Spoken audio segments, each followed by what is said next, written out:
Welcome to this another lecture on fuzzy logic. In this lecture, we would continue on the properties of fuzzy sets, operations of the fuzzy sets, and an introduction to the concept of fuzzy interval. So let's get started with it. So today we are going to discuss a very important property of the fuzzy sets, which is known as the alpha cuts.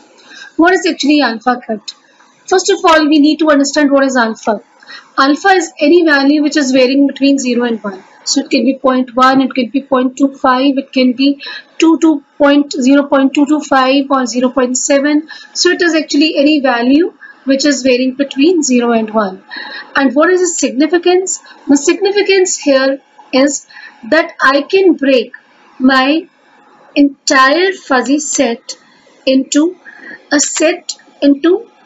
series of alpha cuts, where each alpha cut is going to represent a fuzzy set, such that its membership value of all the elements belonging to that set, it is greater than or equal to alpha.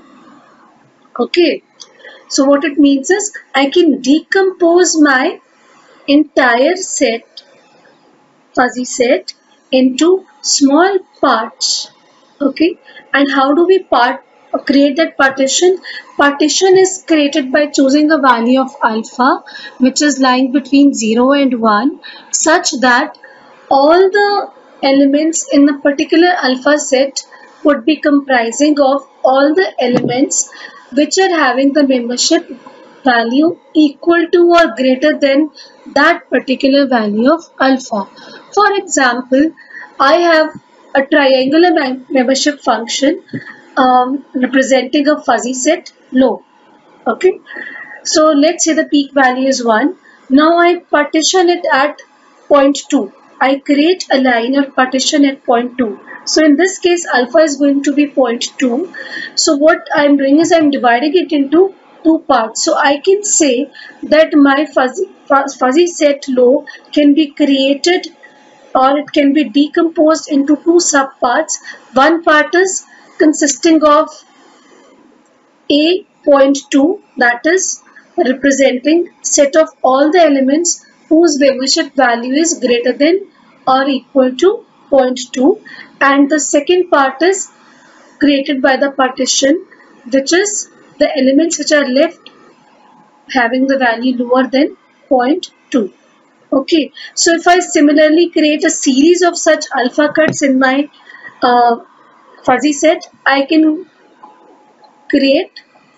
decompose my entire fuzzy set into a series of alpha sets, or the alpha cut sets. Okay, so this gives rise to another very interesting property which is called resolution identity. So what does this resolution identity say? Now, resolution identity, it says that I can create the multiple, I can first decompose my fuzzy set into multiple crisp sets using different values of alpha, and these different alpha sets, they together come to form give my original set. What does this resolution identity say?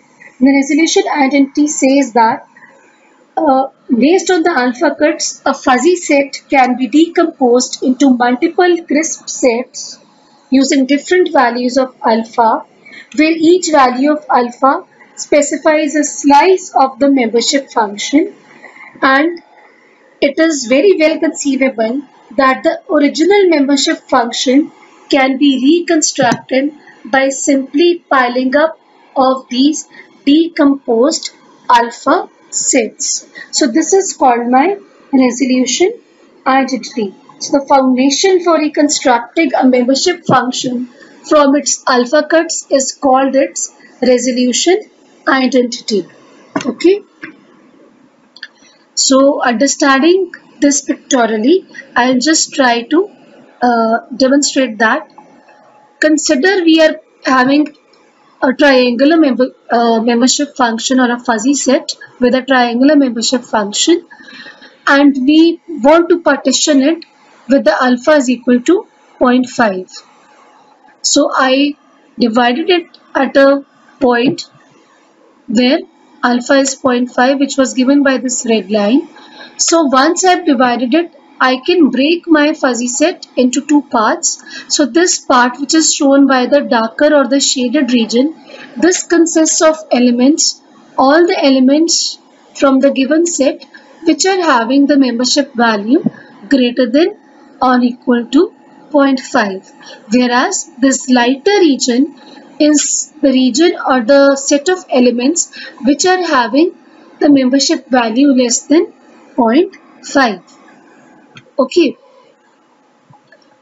so I identify these points.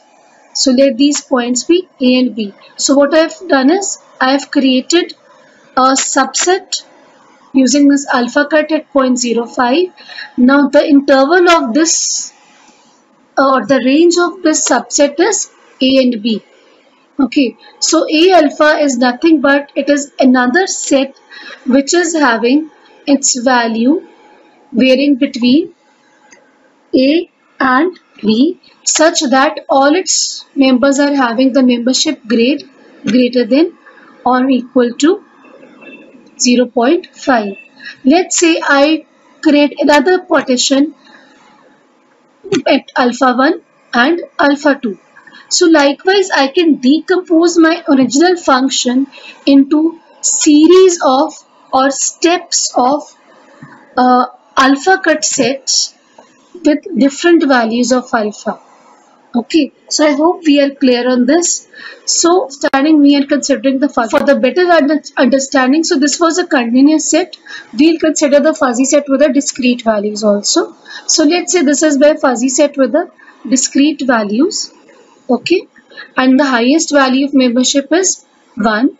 Now let's say I create an alpha cut set with alpha is equal to 0.9. So here I'll move to the last slide. So here what I've done is I've actually created an alpha cut set such that it would be comprising of all the members which are having the value greater than membership value greater than 0.9, and in this case it is consisting of only 3 elements, that is element 1, element 2 and element 3. So my alpha cut set A alpha with the value of alpha is equal to 0.09 would actually be now comprising of only 3 elements, which is 1, 2, 2 and 3, because only these 3 elements they satisfy the criteria that my alpha is 0.9 and membership value should be greater than 0.9. Okay, so I hope we are clear on what is alpha set.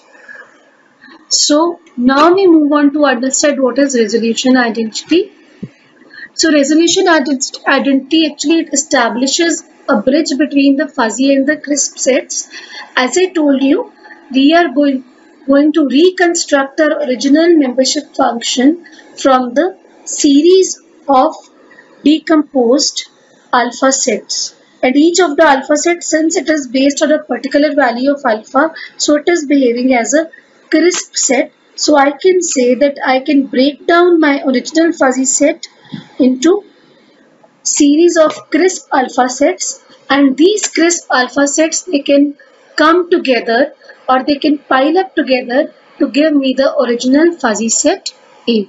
So this U, it represents the union over all values of alpha such that alpha multiplied by the crisp set A alpha created using this value alpha, for all the values of alpha, it will give me my original set A. In the terms of discrete fuzzy set, I can represent it as, if alpha naught, alpha 1 and alpha n, they represent the n levels of alpha cuts in my original membership function, I can reconstruct my original fuzzy set from these crisp alpha sets by multiplying the alpha value with the uh, the alpha cut set at each level, and together their addition or their superimposition, that will give me the original set A. Okay. So let's try to demonstrate what is resolution identity. So consider a trapezoidal function with the highest membership value of 1. Okay. So let's say I want to decompose it. So my first set to which I decompose is, I am going to mark it with A 0 on a 0.25. So A 0.25 would actually, that is alpha is equal to 0.25. So this would actually partition it into two parts. So this is going to be this light blue color. This is going to represent the A 0.25 set, such that all the elements in the set created by this A alpha is going to have the membership value higher than 0.25. Okay, and this is the lower region which is created, the another subdivision which is created by this alpha cut at alpha is equal to 0.25, and here all the elements they are having the values lower than 0.25. Now I create my another alpha cut. Here I choose the value of alpha to be 0.5.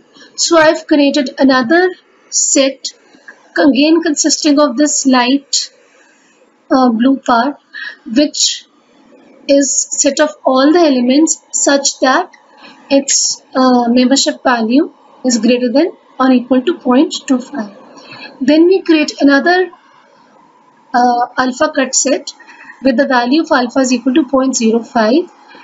So again this light blue part at the top, this is representing the set of all the values which is having the membership value greater than 0.1.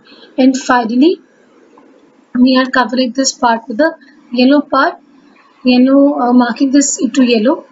And so we have created 4 slices, basically 4 divisions of the sets basically.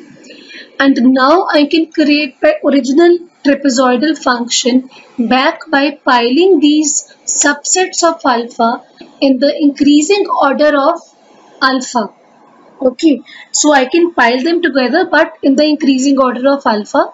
First it is alpha 0.25, then 0.5, then 0.75, and I can recreate this by simply multiplying the value of alpha into the alpha cut set which has been created. So like this I can reconstruct my original alpha set from the alpha cut sets which we had created, and this property is known as my resolution identity. So I hope we are clear on this. Next we come to is the operations on the fuzzy sets. We are going to do only the basic operations which most of you must be familiar in the terms of as a set operations for crisp sets. But here we are going to discuss for operations for the fuzzy sets. First is subset. Any set A is said to be a subset of another fuzzy set B if and only if for every element X which is belonging to the universe of discourse, the membership value of X in the set B is greater than or equal to the membership value of X in the set A. It means the superset which is there, that is the set B, which is called superset, and A is said to be subset. So superset means the bigger set we are going to talk about. So the membership value of every element in the bigger set should be higher than its membership value in the subset. Okay. Next we come to is equality. Any two fuzzy sets are said to be equal if and if for every element for each X belonging to the universe of discourse, A is a subset of B and B is a subset of A. It means they are going to satisfy this membership condition but for the equality. Okay, so each element is going to have the equal membership value in both the sets A and B. Next we come to is union. For any two fuzzy sets A and B defined over the same universe of discourse, the union of two sets, it represents the maximum degree of membership of an element in either A or in B. So it is represented as maximum of the membership of element X in A or in B. So if I want to represent this graphically, I can just try to do that. And B, it represents the maximum of the membership of an element either in the set A or in the set B. So whichever is maximum. So next we come to is intersection. For any two fuzzy sets A and B defined over the same universe of discourse, A intersection B, it represents the minimum degree of membership of an element in either A or B. So a union, it was maximum membership, whereas intersection, it is going to be minimum. So first thing is you correct this. This is intersection. Please change the symbol to intersection. Now trying to demonstrate this graphically. So let's say I have two sets A and B. Let this be set A and let this be set B. Okay. So when I talk about union, union means all the elements X which are having maximum degree of membership in this range. So that would actually comprise of, I'm just going to darken the, so this thick, so where I'm trying to make it thick, so this thickened boundary, this is going to represent the A union B values. Okay, so intersection will actually comprise these values which are in this triangle. So this region which I have filled, which is common to both and having minimum values, so this is going to be intersection. So this is going to represent by A intersection B, whereas this is going to represent by A union B. Okay. So next we come to is the concept of complement. For any fuzzy set A defined over the universe of discourse, I can represent first A complement by either A raised to power C or by A dash or by a symbol which is prefixed in the front of A like this. Okay, so this represents A complement and it is actually measure of what degree of membership of element is not in A. Means it is, we are talking about of the element X which is already there in A. But if X is having the membership value of 0.7 in A, then A complement would be 1 minus 0.7, that is maximum membership value minus the actual membership value. So it measures what degree my element is not belonging to A. So this is represented as 1 minus mu of A of X for all X. Okay. So let's try to understand them better with the help of an example. So I consider the same sets A and B as we did in the last example. So first we see whether they are a subset or not. So if we try to check out the condition for subsethood, let's see if A is subset of B or not.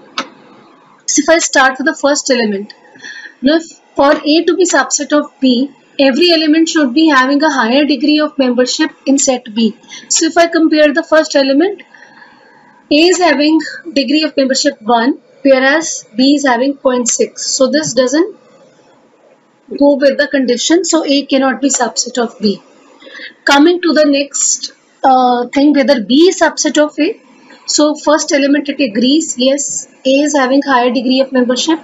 In the second element, the membership degree of A is lesser than 0.9. So this is also not satisfied. So implies neither A is subset of B nor B is subset of A. Since both cannot be both are not subset of each other, so they cannot be equal. Okay. Next we come to is A union B. So for A union B, I try to find the maximum of the membership values. For element A, the maximum out of 1 and 0.6 is 1. For B, it is 0.3 and 0.9, so it is 0.9. C, it is 0.2 here and 0.1 here, so it is 0.2. For D, it is 0.8 in A, 0.3 in B, so it is 0.8 is higher, so it is there. For E element, A has 0 membership and the B has 0.2, so 0.2 is higher. So this is going to represent my A union B. Then we come to is A intersection B. For A intersection B, we find the minimum of the membership values. So again comparing, for the first element, the minimum of 1 and 0.6 is 0.6, so it goes here 0.6 over A. For element B, it's 0.3 and 0.9, so 0.3 is the minimum, which goes here, and so on. So I can find A intersection B. Then we go on to find out A complement. So as I told you, A complement measures what degree of an element doesn't belong to it. So what is the maximum value of membership an element can have? 1. So it is 1 minus 1 for A, so it's 0. So for element B, it is 1 minus 0.3, which is 0.7. For C, it is 1 minus 0.2, that gives me 0.8. For D, it is 1 minus 0.8, which gives me 0.2. And for E, it is 1 minus 0, which gives me 1. So this is A complement. Similarly, we find B complement. It is 1 minus 0.6, which gives me 0.4. 1 minus 0.9, which gives 0.1. 1 minus 0.1, which gives me 0.9. 1 minus 0.3, that gives me 0.7. 1 minus 0.2, which gives me 0.8. So this is how we find the A complement. So these are the basic operations on the fuzzy sets. Okay. Rest, there is a scalar multiplication. If there is multiplication of two fuzzy sets A and B, simply we multiply the membership values of it. And the next is multiplication with any scalar value. Let's say if I want to multiply 2 with A, so that is multiplying each membership value with 2. So that we are not covering because that is all well known. Whenever we need them in any numerical, we'll see. But as of now, these were the basic operations for the fuzzy sets which you needed to cover. So next we come to is the very important concept of fuzzy interval.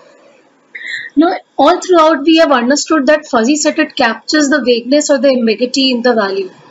And when I talk about ambiguity of value, it means instead of a single deterministic value, I depend upon a range of values. Now, this range of acceptable values is identified as interval. Okay. So, though member of any fuzzy set is uncertain, this uncertainty has to have an acceptable range.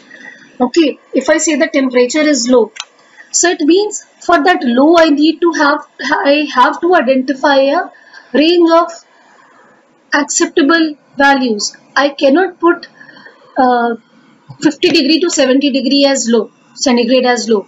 Okay, so for low I have to make an acceptable range which is somewhere between 0 degree to 20 degree or 0 degree to 25 degree. So there has to be a range which is bounded, which is closed between two finite points, though between those two bounded points I can have infinite values which any fuzzy variable can take. So any set A can be expressed between the values S lower bar and S upper bar, where S upper bar and lower bar, they represent real values, Okay, and this is called my interval of confidence, and this is actually the range of acceptable values which holds true for representing the particular fuzzy sets. So it indicates a closed and a bounded interval, but in between these two limits we have infinite input points for that particular fuzzy set. So based on this fuzzy set, we are defining our fuzzy memberships, which we have already seen. So in the terms of fuzzy interval, if I define any fuzzy interval AB, over this interval, I can define any membership function A. Let's say this is a rectangular membership function. So this is more of a crisp function, not a this. So interval, it is identified both for the crisp and the fuzzy sets. So based on this, I can define my membership function. But for a fuzzy set to be defined over any interval of the real values, certain conditions they have to be satisfied. The first condition says the fuzzy set A should be a convex set, which we have already seen. Matlab it should be a monotonically increasing or decreasing values. Next, A is a normalized set. It means the values they have to be normalized between 0 and 1 for the membership values. Next, the membership value is piecewise continuous. That is, it is going to be a continuum of values over the range, giving us the infinite points. And the last is support of the fuzzy set is an open interval. So there are infinite values which are available between these two intervals. So the support of the fuzzy set is open, that is not bounded.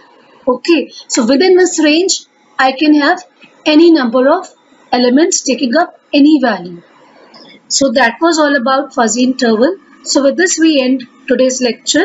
In the next lecture, we will continue about fuzzy rules and fuzzy relations, and we'll try to understand what it takes to build a fuzzy system.